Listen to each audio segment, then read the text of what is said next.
The British Deputy High Commissioner to Nigeria, Ms. Laura Biofield, has confirmed that ISIS West Africa and not Boko Haram was responsible for the rise in insurgent attacks in the northeast. Biofield urged the federal government to pay attention to the new development. I have now joining me in the studio Colonel Michael Oladeji, retired, for an insight into the development and how insurgency affects so many people, especially the displaced persons. Thank you very much for joining us, Colonel. Thank you. Now, this, we call it revelation now from the British Deputy High Commissioner to Nigeria that not Boko Haram, but ISIS West Africa is responsible for this resurgence of attacks. What do you make of it? Thank you very much. Going by the personality of the British Deputy High Commissioner to Nigeria, I want to relate a statement to you putting a coin on the table and you call out 5 different people to describe the coin. Be rest assured that you have 5 different perspectives about the coin. I wouldn't want to dismiss that statement. I want to see the substance of that statement as a wake-up call to government. Islamic State in Syria and Iraq, we all know is a very powerful group. They were initially part of the Al-Qaeda. They migrate, they move with people because the free movement of immigrant, refugees, displaced people encourage that.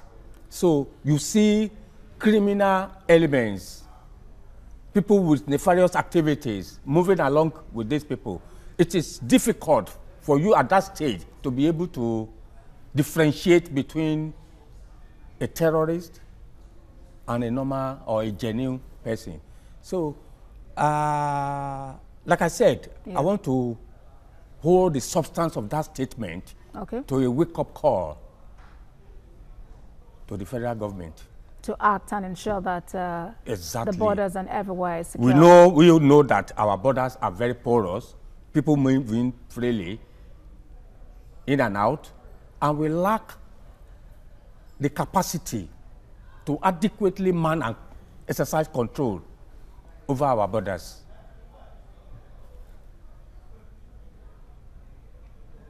We have to look inward to see what we can do to achieve border control. Right now, talking about looking inwards, at different times, different white groups have accused the federal government, accused the military of, waging war against people, charging people to court, not even taking them to court, but having them in prison without necessarily finding out what they've done wrong, those people not having their day in court. What do you make of this in relation to the International Human Rights Day we're celebrating today? I don't want to subscribe to that. The military we have today is different from the military of the old. We have very well enlightened people in the military. We have people who are well read in the military. And to say, just yesterday, the Chief of Army Staff, Lieutenant General Tukur Yusuf Buratai, made a statement embracing the human rights program. Well, yes, the Nigerian Army has a human rights desk in the Army headquarters. But when the Army is now accused of violating the rights of persons, what do you say? It has to be substantiated by the accuser. It's not just for you to come up with an accusation. Can you substantiate it? Is there any evidence? All right. Do you consider that the rights of humans, human rights, can be sort of barrier to the war against terror in Nigeria? I don't think so. Because in fighting the war, there are people who suggest, there are security experts who suggest that the federal government, the military should just take the war to the enemy. I mean, regardless of who is there, regardless of the casualty, deal with them because they are causing problems in the country. I said it initially.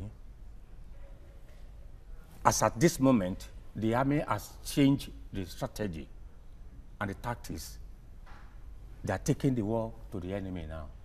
So we expect the locals, because these terrorists, they live amongst us.